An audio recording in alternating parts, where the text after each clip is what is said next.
Un, deux, trois, quatre, cinq. It's 5. There's nobody here to like check you.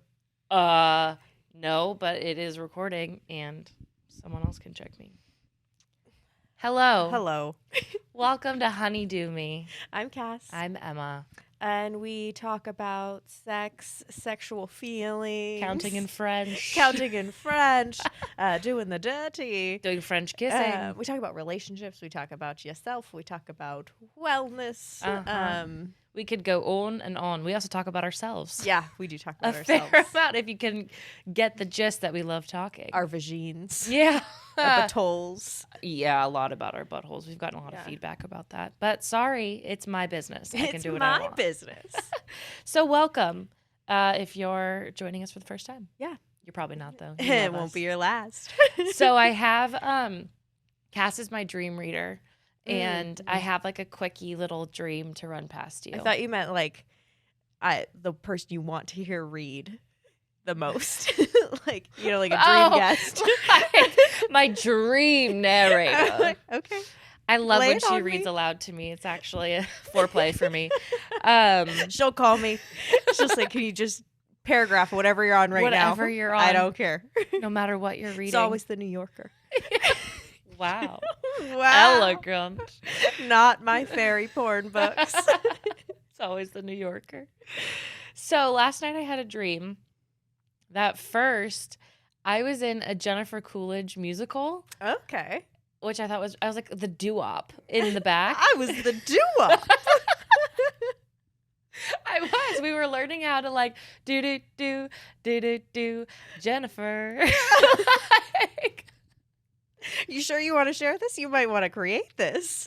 I know. TM. This might get stolen. TM. Yeah, nobody take that. Oh my gosh, actually, she's like really popping off right now. So Yeah. I should be the one to start this musical. Anyways, you were So doo-wopping. I was doo-wopping in high school. It was, for some reason, I was in high school. And then I sit down and I'm with like other people from high school. And then the guy that I had sex with in college, whom I was obsessed with. Oh, you mean? I just wanted to say the name so bad. So you made your own Yeah. your own bleeper? Yeah. That one. Okay. He walks in, but he's that's not even so many syllables for his name. Yeah, he had a lot of syllables. It's not that one. It's Oh. just one syllable. Oh, I said first and last name. Oh, yeah. Huh? Uh-huh. Yeah. Yeah. You know who you are, motherfucker. You motherfucker. He walks in, but he's really old. Like old. And then he walks in and he like doesn't even You're like, acknowledge I me. have aged so much better I've than you. aged- I I've know. aged backwards. Backward. I'm Benjamin Button compared to you. And yeah, so he's super old and he doesn't acknowledge me. He doesn't look at me. He just like says hi to this person I went to high school with and then grabs his surfboard and walks away. What do I do with this? You're not good at sex. And he is. He reigns all. Yeah, you're not even worth his time anymore. I guess not. Even in his old age, he just says, "Get fucked." That pussy wasn't good then, and it won't be good now. I reject you still, even when I'm 60 and you're 20. I think that some dreams don't have meaning. I'm gonna go with this one. Mm-mm. No meaning. It might not. I don't know. I just thought it was interesting because I don't think about him, and I I think don't- you watch some TV, and Yeah. then I am watching a lot of TV right now. somebody just in the back of your mind, because it was such terrible sex, so it stuck Yeah. with you, just walked on through your dream. But he was gross then, and so you, I don't know, I made him a aged grody him? old man. Wow, profound. I'm gonna journal about that later. That'll be $20. You can Venmo me. Oh, okay, great. Well, thank you. That's You're all welcome. I needed. I am really stoked about the Jennifer Coolidge musical. Oh my god, I'm gonna pull my head off. There we go. Your head off? Yeah, Oh, I had because you're the cord wrapped around my foot. wrapped around your ankle. My ankle. You're hopped on yourself. Kinky. Kinky. Sorry. Sorry, I'm so kinky. I'm in the mood. Gotta do something. Scratch that itch. Gotta itch that scratch. The other way. No. I gotta itch a scratch. I gotta scratch, I gotta itch. You have a good that voice. Thank you. Oh, God. Today, actually, is a lot about accents in the way that it's not, but we use a lot of them. Yeah, because the only other person who does them with us is back on Miss Victoria Albina. Yeah. I was about to just, like, end it before we even introduced Victoria. Like, well, that's all she wrote. Well, hope you liked that solo episode. Was that enough for you? Do you feel satisfied? Did you come? Did you come? I did.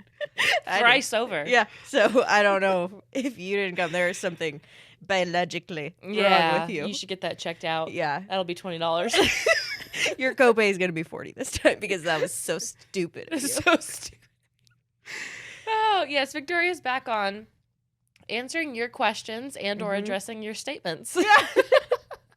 Yeah, just they had an air of question about them. An air of question. Yeah. Sprinkle of a question mark. We lofted out a question box to you guys if you had questions, concerns about love, sex, relationships, anxiety, and we got a plethora. Yeah, you just slam dunked them right in that Q box. Right in my Q box. You just like shoved them in my Q box, and I was like, hell yeah.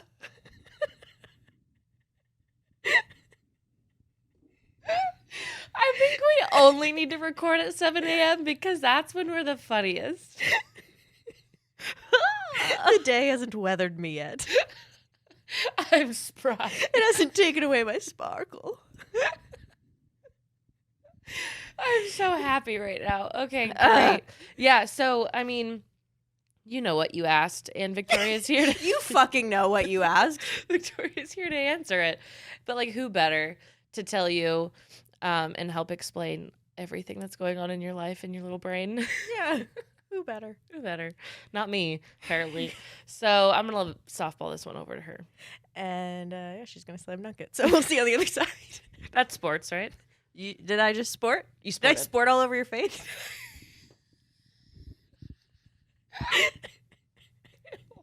Ew. I just love to hear from you. We wanted to collect their actual questions and use their voices when communicating with you today. So we'll be doing a variety of accents and tones. They're actually going to speak through me. I'm really excited about this. Also, my cousin, so the Argentine accent in English is very a specific accent. And so my cousin Rosario moved from Argentina, from Mar del Plata, our hometown, just this little beach town, to Dublin. And so now she has like an Irish accent and an Argentine accent at the same time. I can't do it. I won't do it. But it is one of the most amazing things I've ever heard. We should have her on the show. God, just to absolutely. say random words. Yeah, okay, cool. That would be really funny, like a 10-minute segment of like, go, say toilet. Say toilet. Say baguette. Just that. That's it. I have so many questions about why toilet and baguette, but those are the only two words. Those are the only things I do throughout the day. I shit and I eat bread. And eat baguettes. Yeah. Right. Well, yours is a good life, my sister. Yeah. I'm doing the Lord's work large, here. darling. You've done really well for yourself. Yeah. That's all. So our listeners will speak through me today. Cass and I, and we'll kick it off with this one. If you don't go headfirst into the thickest accent. I don't have a good one, so I'm not going to even, I don't want to butcher it. One question we got is, can you manage your partner's insecurities in a relationship, or is it theirs to deal with? Oh, it's so funny. My brain, when you said, can you manage? My brain just said, nope. Nope. Before you even finished it. Do you know, because of what we talk about, I knew it was going to be something external. Can you manage another person, another adult? Well, you can't even manage a child. No. And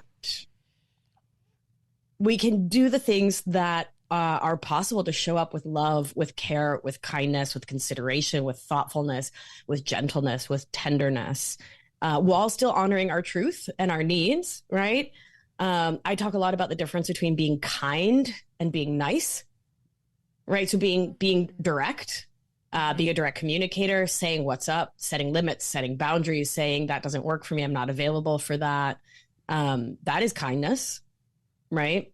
And being nice is people pleasing, and the bullshit of appeasement, fawning in the nervous system, trying to, when we say manage someone else's anxiety, we're legit, we're saying control, right?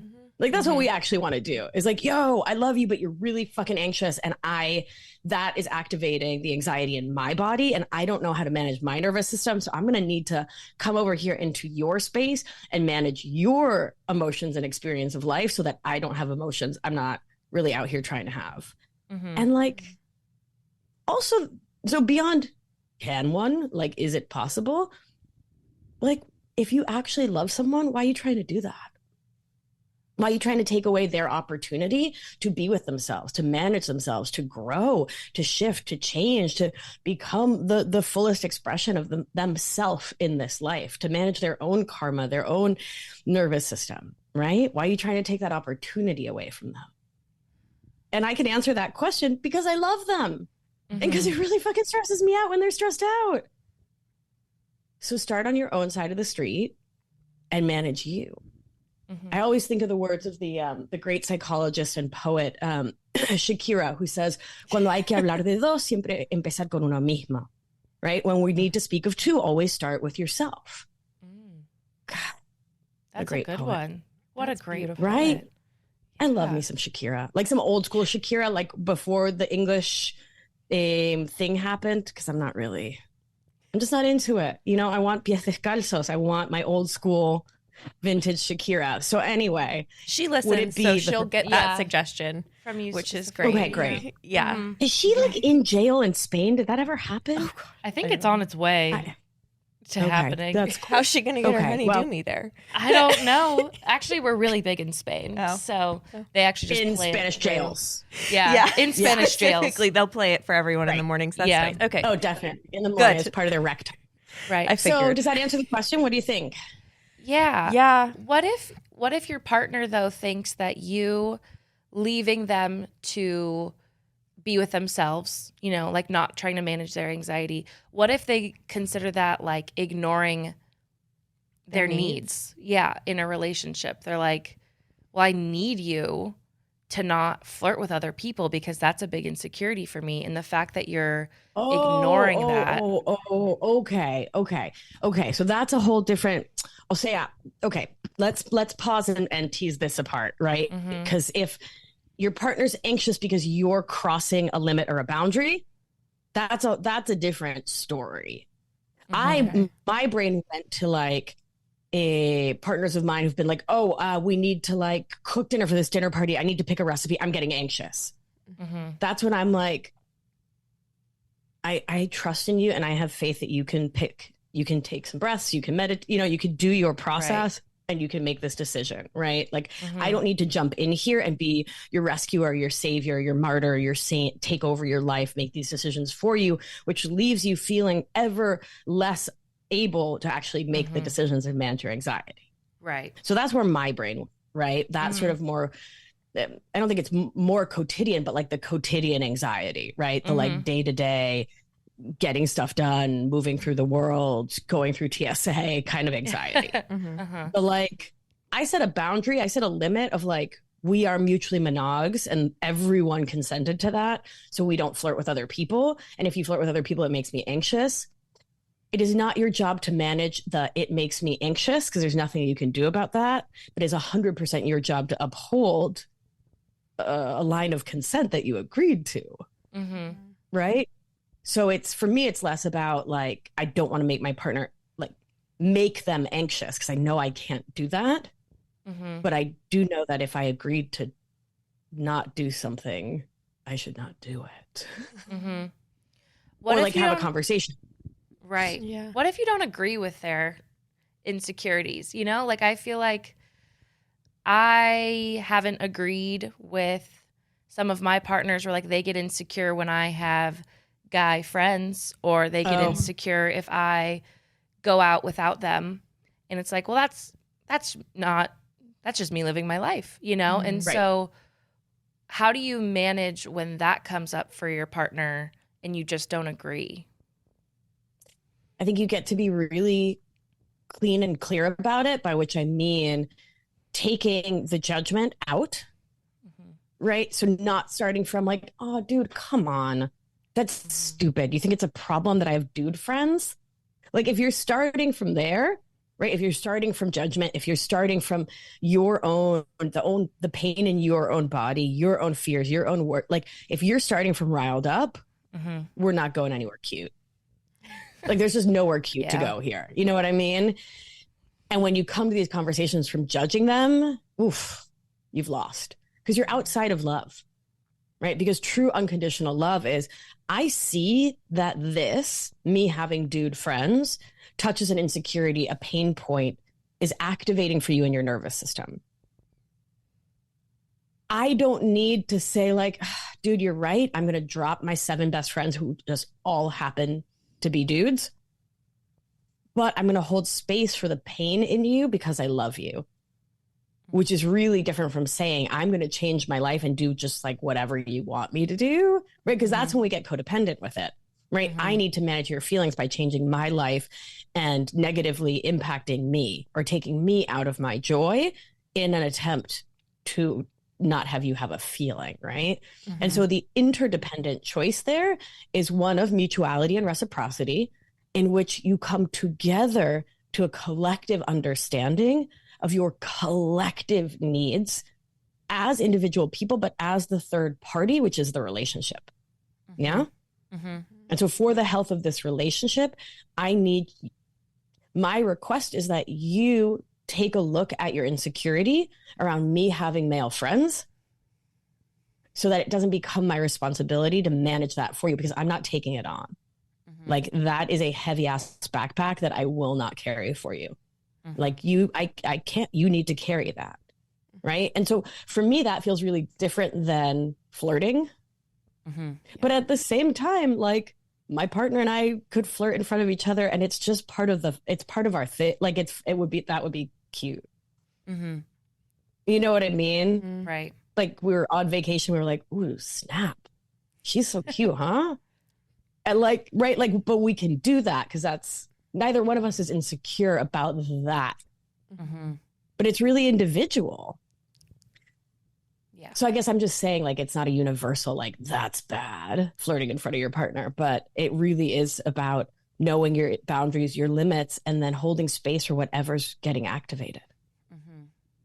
Right? Like, did that person's parents cheat on each other when they were 6 and that's what led to the divorce, and then they had to leave Brooklyn and move to Cleveland, and they missed their best friends, and then their dog died the week they were going to move? And so, you know what I'm saying? Like, what's the heavy here that's getting activated? And that's what I would get curious around. What's coming up for you versus, you can't tell me to do that. Right. I really like that. And that connects back to what you said about being kind versus being nice for me. Like, I really like that distinction, because I think I've spent a lot of time being nice, and it like, it doesn't come from a place of kindness. It comes from a place of like people pleasing and just not wanting to cause a stir. Yeah. Right. And I also, good girl training's intense, right? Yeah. And I also, it's a great reminder to not start from, even if you find things ridiculous, not start from a place of irritation and you're ridiculous. I've done that. And you're right, it's not cute. It's not cute. It's not cute. You're cuter than that. Yeah, I am. I'm really pretty. So, yeah, you are. You don't need that bullshit. All of that is a really good reminder. Kind's not nice. I like that. Yeah. Kind not nice. Kind not nice. Tattooed on my bum. On your bum. Great. Would you like to take the next one? I will take the next one. So the next one isn't exactly a question. It's more of a statement with an air of help around it. A cute little question mark in the air. Being... Is that your voice coming out? That's my voice. Okay. Being queer in a heterosexual relationship, I feel like I'm missing out on experimenting. Oh, that was it. Okay. That was it. Yeah. You there are words missing here, like I'm just gonna make some assumptions, like mutually monogamous, right? Mm-hmm. Or there would be tons of experimenting. That sounds like a fact. Yes. So you get to decide, beloved listener, if that's a fact you're cool with, that's a fact you're not cool with, and what you want to do about it. Mm-hmm. So, yeah. I feel right. I feel like I've we've had these conversations before, and sorry, it feels very like claustrophobic before you understand that like conversations are totally your right to have. Like I've felt like I've trapped in a relationship before I realized, like through this podcast, like no, conversations around what you think monogamy are, what you think happiness and successfulness in a relationship is. And I think starting with having that conversation, even inside your own head, is huge for this listener. Because conversation should just be normal as you keep growing and developing. And 100%. like you don't have to break up or feel like you're missing out. I think you start with a conversation. Totally. And I think, yes, 100%. And I think it is really important so we can get into these spins in our head where it's like we sort of denigrate what we've got. It's the grass is always greener. Right. And like, oh, if I wasn't in this heterosexual marriage, then I would be exploring and it would be so amazing and everything would be incredible. When we look to outside circumstances to create our emotions, our feelings, our experience of life, we lose out on the experience of self as creator of lived experience. Right. Like you could go on an all expenses paid trip to Tahiti and have a really shitty time because you go with a shitty attitude. Do you know what I mean? You could go to like the most amazing 70s orgies in your DeLorean and your partner's cool with it. And you know what I mean? And it's not the fulfilling thing you wish it were. Right. It's the thing doesn't create your experience. Right. So just want to say that always. And when this sounds so like whatever, but it was life-changing for me. When you're doing one thing, you're not doing another. And we just need to get okay with that. Right? Like this FOMO of not being in the present moment. Like, oh, I'm in this heterosexual marriage. And I'm going to put some words in here that I don't know, but maybe loving, kind, caring, supportive, growth-based, right? It may be all of those things. And the brain's like, yeah, but I'm not stooping 17 babes at the party this weekend, right? Right? I wish my brain talked to me that way. Yeah, you want to do? You can hang out in mine for a minute because there's a lot going up here with a lot of different accents. Let me tell you what, it's a good time, right? But and I'm not saying that like going and getting what you want and having the conversation, like you were just saying, towards the end of maybe you can open it up. Maybe you can open it up in certain ways. Maybe you can create some space for some other exploration. Those conversations are vital and important. And for me, if a partner is unable to have those conversations, that for me puts a big question mark on the field of like, do I want this? Is this what's right for me? Right? Because if someone can't talk about sex, I don't know. If you can't talk about sex, I don't want to be having sex with you. That's where it comes down to for me. So, God, that just flashed me back to San Francisco, like 14 years ago, and this super hot butch was hitting on me and we were making out and I wanted to like have frank conversation about sex, like what are you into, as like clothes are coming off, and she couldn't talk about it, and I just was like, I'm leaving, because if you can't talk about sex, we shouldn't be having it, right? You know? Which is not to diss anyone who can't have those conversations. I understand what's happening in the nervous system that puts us into dorsal, that keeps us from being able to have the conversations. People come from, religious backgrounds that are shame-based. There's so many reasons why. And for me, for this animal, if we can't talk about it, I'm not doing it. You know what I mean? Right. I feel like that kind of connects back to the conversation we just had about managing somebody else's insecurities. You Totally. know what I mean? Like if you are able to have those conversations about sex, but a partner isn't, it's like, okay, I'm just not there with you right now. And I can understand where you're coming from, and I can be kind and come from a place of love and still have my needs met. Right. And not just be here to please you. Mm-hmm. I struggle significantly with FOMO. So Cass knows this. Yeah. It's the best way to get Emma to do anything is to just say, you're going to go do it. And then Emma's like, fine. It's so annoying. It's so annoying. And so if you're feeling like you're someone who's sucked into that easily when you're like, grass is always greener in your relationship, what are some exercises or some like things you can walk yourself through to bring you back to the present moment? Present moment awareness is the only answer to FOMO, right? Because it's always about not being here, not being now. Right. Because when you're here and now, it's actually pretty amazing. Right? Like even in the shittiest of circumstances, coming back to present moment awareness, I am breathing. I have a body that is breathing. Right? Like, holy shit, that's pretty incredible. Right? And, you know, I'm a total nerd and like a science nerd. So I'm like, yo, I have mitochondria that are doing the Krebs cycle. Like, are you fucking kidding me right now? Like, Kidding me with this shit? Seriously, I'm like, look at this blood moving through these veins. There's like these little valves that like open and close. So I come back to the minutia. I go super micro. That works for me.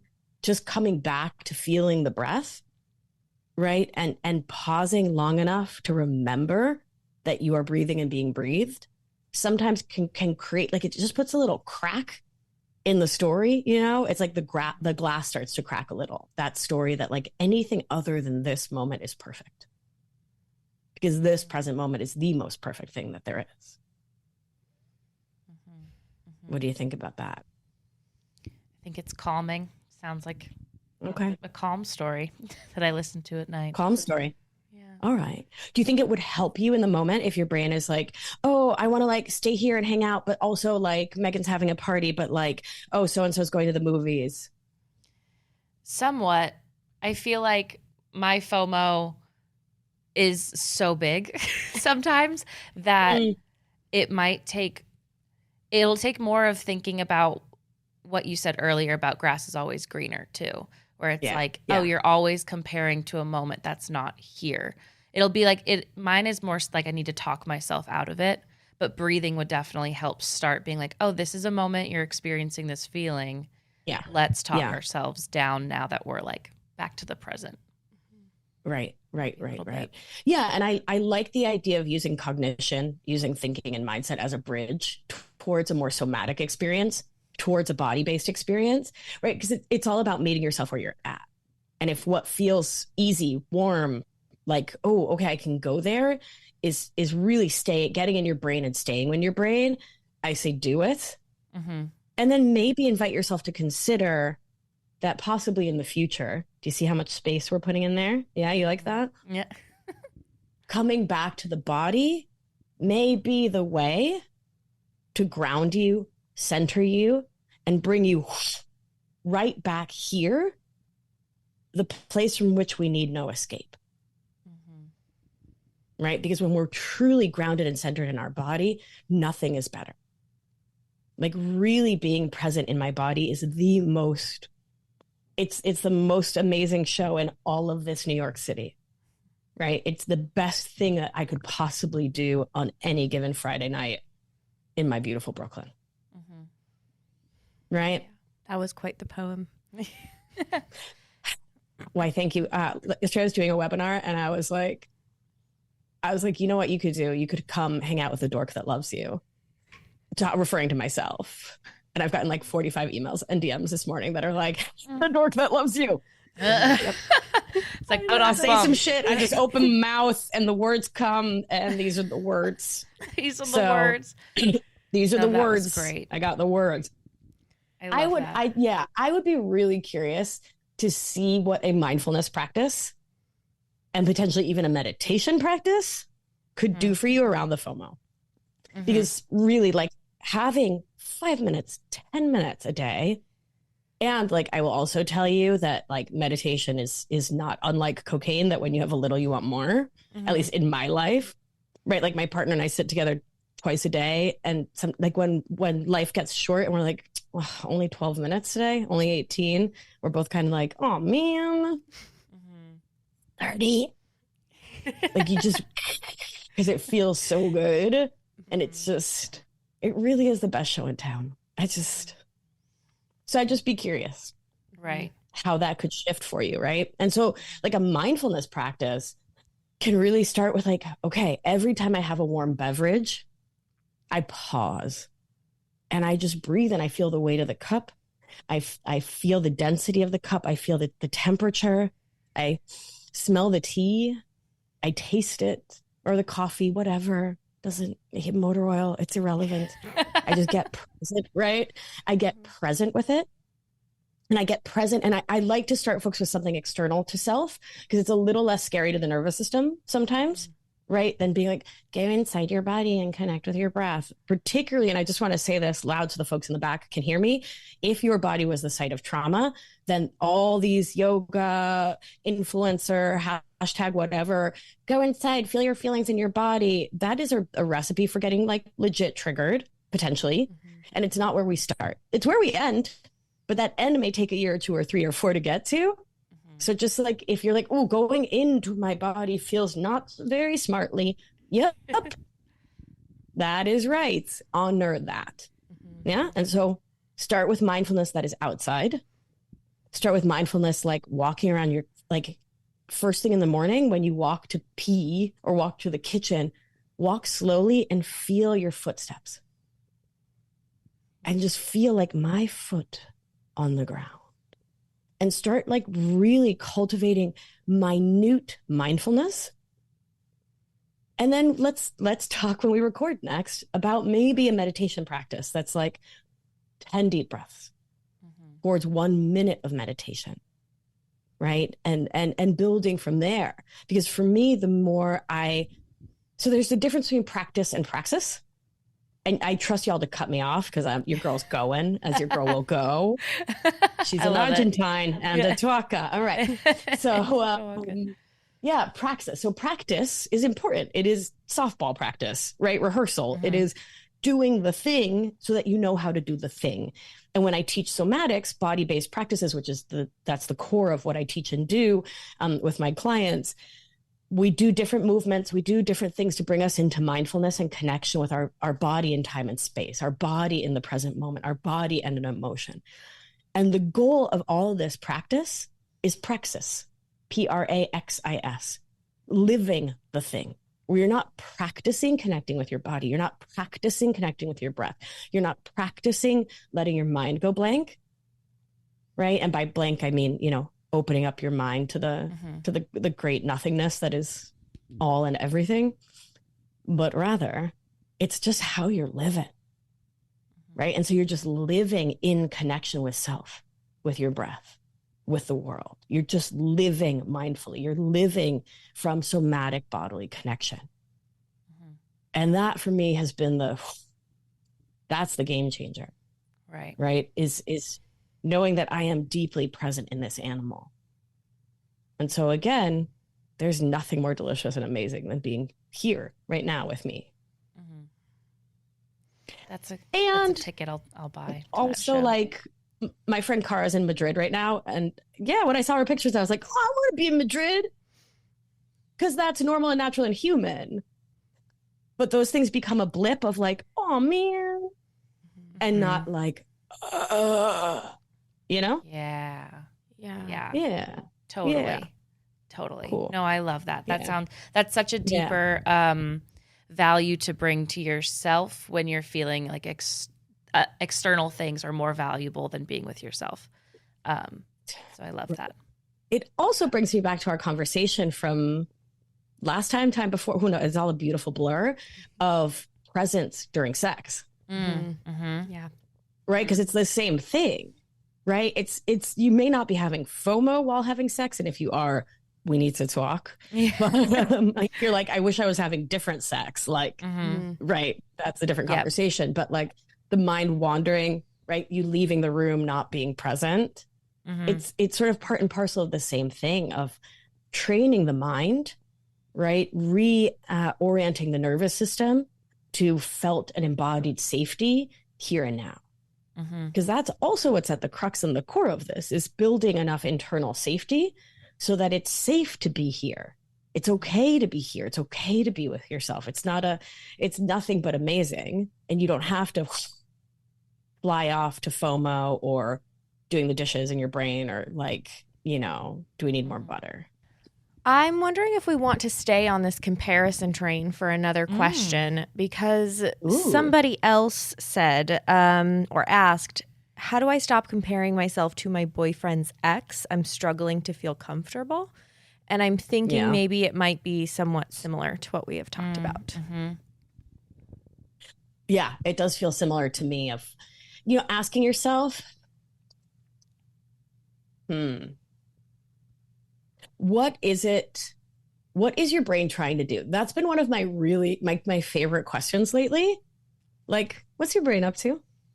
But like legit, what's it trying to do? So when it's comparing you to her, I'm just going to go with those pronouns. When it's comparing you to her, what is your brain trying to do for you? And people think I'm doing like a coach trick and they're supposed to say nothing. No, we answer this is like a legitimate question. What is your brain and your nervous system trying to do? Well, my brain doesn't think I'm worthy of love and care. And so if it compares me to her, then I can disqualify myself from being lovable before he even realizes what a piece of shit I am. So then when he leaves me, it won't hurt as bad. Oh. Okay. Oh. Oh. That's cool. Oh. Do you still want to do that? So then asking the next question, how does that serve me? And again, it's not a trick. Answer it. How does that serve you? It keeps me in the belief that I can protect myself from being hurt by controlling situations and people around me from my codependent conditioning. Right? Yeah.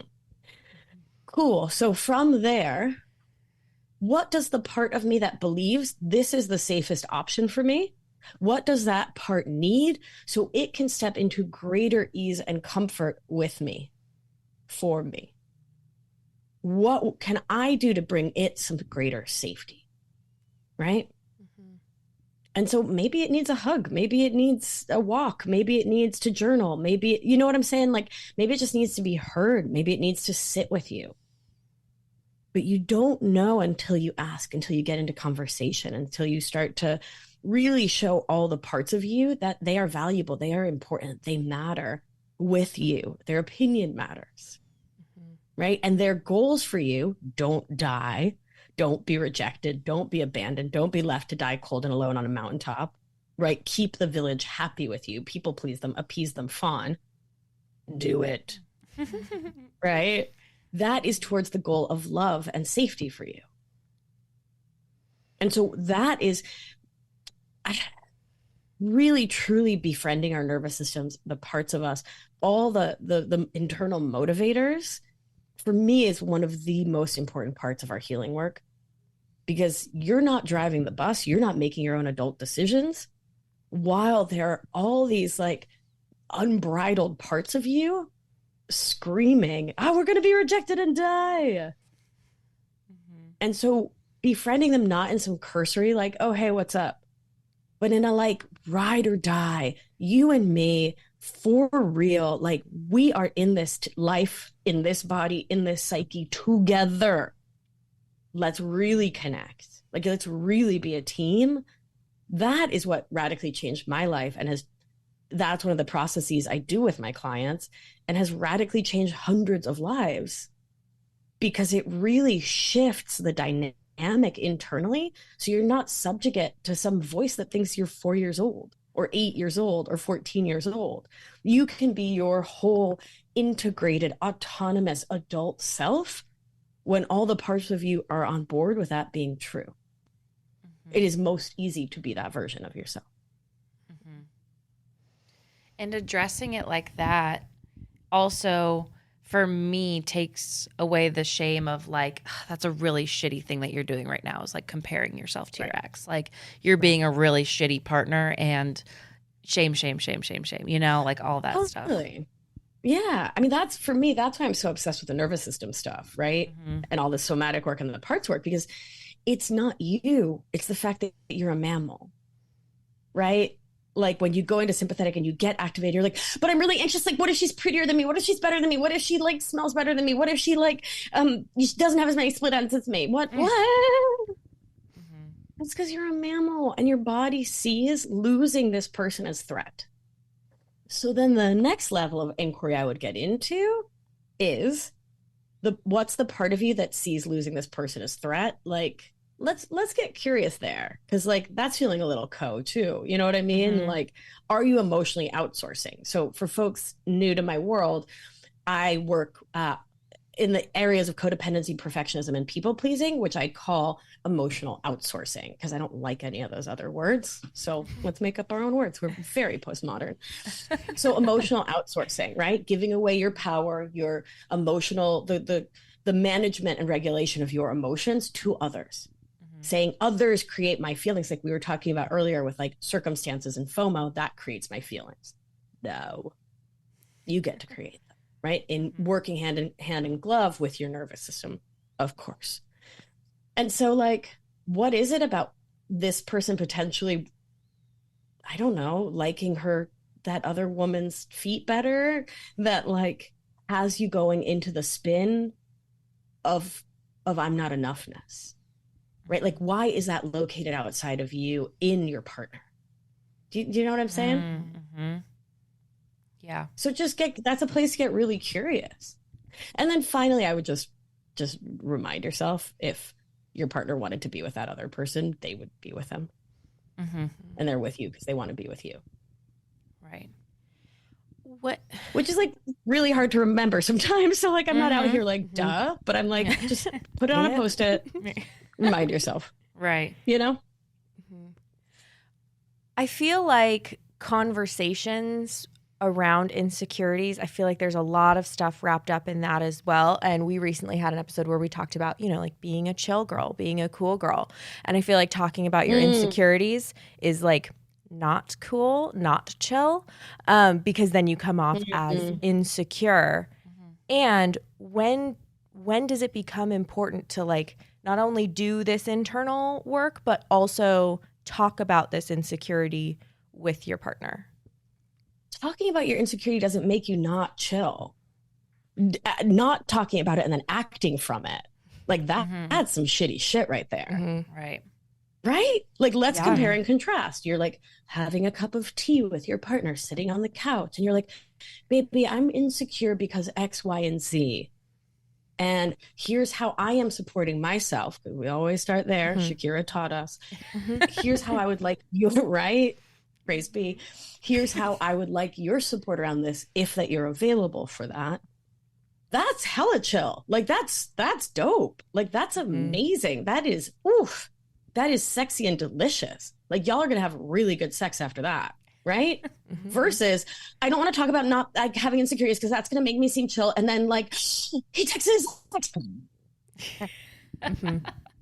like, how? Like, that is the antithesis of chill, n'est-ce pas? Right? Like, I don't know. I'm out here for some simple, direct conversation. Absolutely. I think that's one of the sexiest things on this planet. And like, of course you're insecure. You're a mammal living in the patriarchy, white settler colonialism, and late stage capitalism.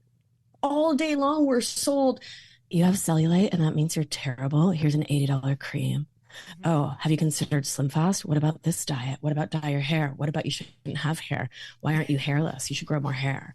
Do you know what I mean? Like, everything is selling us everything based on insecurity, based on a beauty standard that's bullshit in the patriarch. Like, of course you're insecure. Cool. Let's support each other and let's shift that. Yeah. But we can't do that unless we talk about it. Just saying. Just saying. casually saying. You know me, just casually. I'm just like casual out here. So casual. I'm pretty chill. Pretty chill. People Pretty talk chill about me myself. and they're like, you know who's super duper chill? Maria Victoria Albina. She's just like super not a hyped up Leo all the time about everything, especially love. Yeah.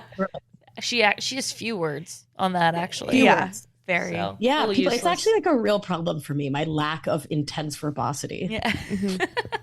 Intense verbosity, the longest word ever to describe yourself. Being super chill. Thank I you. love it. I feel heard and seen. Yeah. That's why I love talking to you all. Yes. So is it bad or wrong to go into those conversations, you know, doing your own work, here's what I'm doing for myself, and also seeking some validation and just like some of those like kind of surface level words of like, no, like you're so hot. I love you. I want to be with you. Sometimes I just want to hear I'm hot. Like, that is very true. It's like I understand that the longer conversation is amazing and necessary. And sometimes I just want to be like, babe, shut your beautiful mouth. Shut your ugly ass mouth. You're right. You're ugly. No, you're wonderful and hot and beautiful. And then also let's go into this. And also, no, I don't think it's wrong and bad. I think where it gets problematic is if you have no capacity to or access to believing that on your own most of the time, or like legit ever, right? If you're like, I only feel sexy when my partner tells me, or when Cass and Emma tell me, but like, but you know, if it's 100% in someone else's hands to like create that emotion for you, that's when you might want to hit me up for some coaching, you know, like let's work on that codependent emotional outsourcing. But like, yo, I am a Leo, and I don't know, y'all are getting to know what an Argentine is, but we are vain motherfuckers. And I'm out here, like I like throw my pretty hair around and I'm like, hey babe, how's my hair look today? And my part, Billy knows she needs to be like, oh, it looks gorgeous. And I can go do that. I can go do that alone. I don't even need a mirror. I just like throw my hair and I know it. And I know it. I know it. I know my crowning glory. And sometimes you just want to hear it, and that's cool. And also sometimes we're in a tender place. Sometimes we like we're in Brooklyn right now. We mostly live upstate, but we're in Brooklyn this week. And like a car alarm went off starting at 3 a.m. and it's like 11. It still goes off. It's just. No, thank you. So I'm tired. And if I'm like, babe, I'm tired today and a little whiny and like 7 days out from my period. And can you tell me I'm stunning? I don't think there's a damn thing wrong with that. But if I needed her to tell me for me to have self-esteem, that's where that doesn't feel in service of my wellness. How was that for diplomatic? Loved it. Not in service of my wellness. And it's not in service of the relation, right? Because then if she doesn't tell me, then I'm resentful. If she doesn't tell me, I'm pissed off. Right? That's true. It becomes her job when that's nobody's job but mine. Right. Right. And I know at this point to spread the love, right? Like I will text Marie, I will text Alessandra, right? Like I'll text my girls and be like, hey, you know, well, because we talk this way, because I'm like, cycle day 22, tell me I'm gorgeous. You know what I mean? Like a field journal. Like, Yeah. right, exactly. They're like, oh, girl, you are beautiful. And I'm like, okay, come on, no more. Nothing wrong. Rub around in it. Right? It's all about the balance. All of this shit's all about the balance. You know? All about it. You're hitting some really great abbreviations for words today, and I'm loving it. Or accents on it. Yeah. Little a little balance. Little balance. I've been saying TLDR lately, like a lot, and I thought people knew what that meant, but a lot of people have been staring at me like, what is that? I do that to my sister all the time, and she's like, "Okay, thanks." Sorry. Okay, thanks. Can you English? Yeah. No. Sometimes I cannot, will not, shan't. I shan't. I shan't. I feel like we don't, as a society, say shan't enough. Correct. That is true. So I'm bringing shan't back. like bringing sexy back, but maybe Bringing the opposite. Shant back. But shan't. Yeah, but shan't. I'm bringing Shant. Don't sing. Nobody needs me to sing. Sing. Someone's going to call The Hague and be like, she sang again. And we already decided that is a crime against humanity. So, anyway. Amazing. Do we want to just do one more? Yes. All right. So the last question, is it a question? I guess it's more of a statement. I want to enjoy sex so badly, but it just makes me feel used. No desire at all. Doctors say I'm fine, but it's ruining my relationships, both intimate and friendships, because I feel like an outcast. okay, there's so many layers there. Mm-hmm. And I just want to really start by sending this person so much love and care. Mm-hmm. And I also, like, I'm going to come at this from a functional medicine nurse practitioner point of view, and then we'll get coachy on it. Mm-hmm. Number one, your allopathic Western medicine person telling you your hormones look fine means jack shit. It means zero things. Like, it's just it means nothing to me as a functional medicine provider, like nothing. So if there is a part of you that's like, I really think this is biological. I really think this is organic. I think this is coming from the animal. Which, like, the sex makes me feel used, makes me feel like it's probably more about story and mindset and psychology. And I'm going to hold space for all possibility, because that's what unconditional love is all about. Find a functional medicine person. You can go on the Institute for Functional Medicine's website, ifm.org. That's a nonprofit. We are not sponsored by ifm.org. And find a functional medicine provider, someone who focuses on hormonal health. And, like, just get checked out. Like, do a legit, for reals, adrenal hormone balance, boom, thing. Great. Let's put that aside now. Sex makes me feel used. Oof. Right. My little bell of maybe a trauma therapist could be helpful here is going off. I don't know about y'all. Yeah. Mm-hmm. Yeah, that is a big statement. Like, that needs some deep unpacking. And yeah, I feel like modalities, like I practice somatic experiencing, that could be really helpful. Internal family systems work could be helpful to really start to figure out who the parts are, how old the parts are, what part of you is holding this belief, where in your body does this story live that all sex means you're being used. Who taught you that? Right. Mm-hmm. Like, one of my best friends grew up in a very shame-based Protestant household where, like, bodies were not talked about. Bodies were not okay. Like, even the sniffles was like, whoa, like too much data, right? About, like, fluids. TLDR. Is that pretty, right? No, like, legit. She was like, yeah, like, I couldn't say snot growing up. Like, my mom would be like, oh, God, oh, no, not bodies. Right? Yeah. So, like, where did this story come from? Where does it reside within you? Yeah, I would just get really curious about this story. And I think really creating embodied safety for yourself around your sexuality is going to be so key here. Are you having sex with yourself? Does that feel like being used? What's the story around that? What are your needs around sexual time, energetically sensual time, intimate time with yourself and your own body, right? Even thinking about it, like what's coming up for you? What's happening in your body? And so creating real safety for you with you, I think, is going to be so incredibly important and such a vital and valuable place to start. Mm-hmm. The masturbation point was important. I don't know what I'm trying to say. It hit. Yeah. Yeah. That was interesting because I was just thinking of it as external sex with someone else. But yeah, also looking first at how you feel when you're masturbating can be huge. Or like putting lotion on your feet or your legs. Like, can you have a sensual connection, an intimate connection with your own body?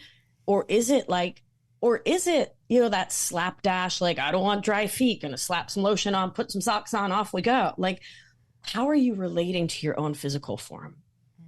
How are you relating to yourself as a sensual and sexual animal?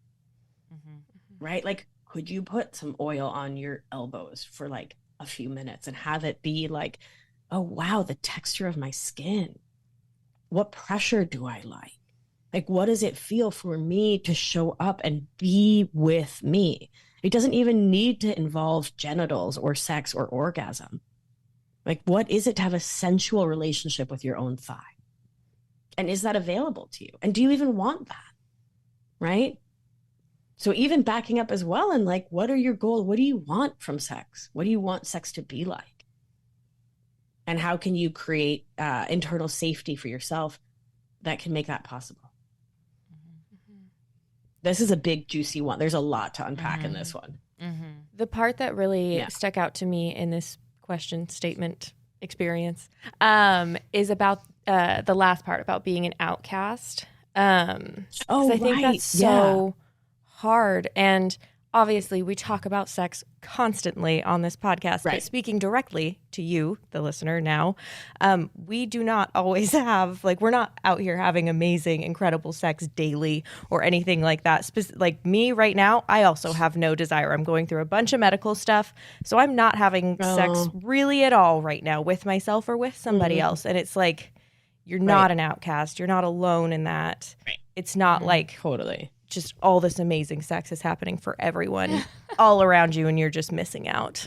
Right. You deserve access to it when you want it. 100%. But yeah, you're definitely not alone. I mean, that's how you and I connected initially, right before we started the podcast, was that we were around friends who had the best, in quotes, sex drive in the world, the best sex ever. They were having sex constantly, times a week. And we were both in positions where we're like, oh my God, I don't even remember the last time I orgasmed. I don't remember the last time my partner came after me to like have sex. I don't remember any of that. And we're like, I can't even talk about sex as like a fun anecdote because I don't remember the last time I had it. Right. So I totally understand that outcast feeling as well. Well, it's the FOMO convo again, right? It is. Right? It's believing that someone else's life, someone else's story, some other experience is somehow more better than what you're living right now. Right? Versus finding like, what is in this for me right now? Because it's what is. And so while you do the work to potentially shift it, if that's what you want, sort of speaking more writ large to this, like, how can you be at peace with what currently is so that you stop creating extra suffering for yourself? What's that going to look like? And you get to decide. Right. Do you want to step into acceptance or do you want to stay like... Depends on the day for me. Yeah. Listen, and it can flow minute to minute.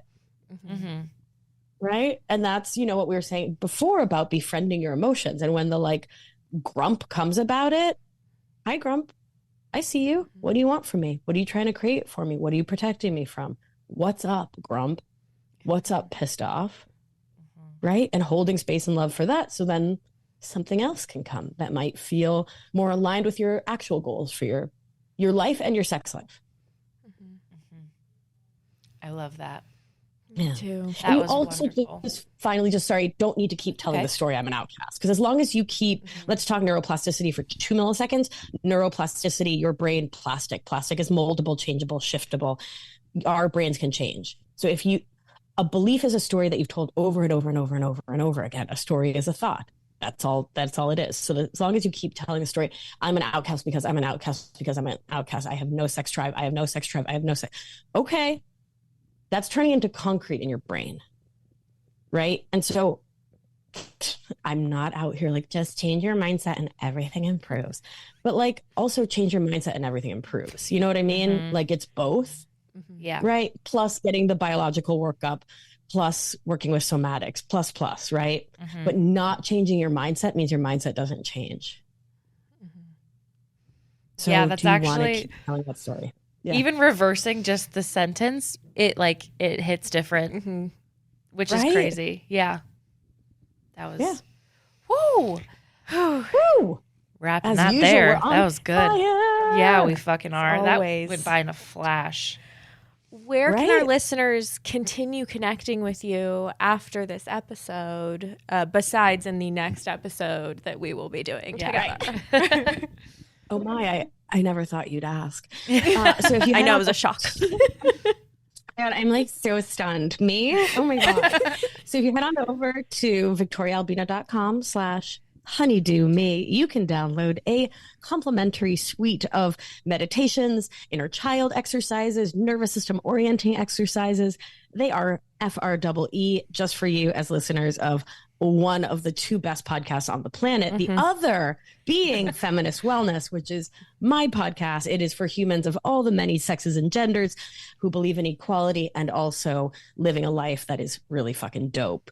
That's such a great tagline. Yeah, Yes, it is. that was great. Right? Uh-huh. Wow. TM. You can check that out for free in all of the places. And finally, you can find me on Instagram. I give good gram at Victoria Albina Wellness. Absolutely. Kapow! Kapow! Woo! Here we are. Dripping wet. Dripping wet. No, but you could be. You could be. Yeah. We thank you so much, Victoria, for being on the podcast today. And thank you to our listeners for hanging out. Yeah. Go ahead and share this episode with someone that needs it. Yep. Someone that compares themselves to you, that thinks you're so much better than them, and say, hey, It's okay. I am better. But you don't have to feel that way. That actually isn't my problem. And so if you could look at that and then we can be friends. I'm not here to manage your insecurities. See, Yeah. we're using all of Victoria's advice in the wrong way. And it's great. Yeah. It's just dual purpose. Yeah, use it toxically or use it to better your wellness. Yeah. Up to you. As a reminder, if you did not listen to last week's episode, which you absolutely should go balls deep into it and just yank your chain to it. Yank your chain. We are going to be taking a tiny, tiny hiatus. And by that, I mean we are taking summer off. But we would never leave big you old hanging. fat butt. Big old butt, because we love big old butts. Bagel butts. We love bagel I butts. love bagel butts. I do love bagel And bites. pizza pockets. No. We are going to be releasing 3 episodes a month still in the month of June, July, and August. You're like, wow, that doesn't sound like much of a break.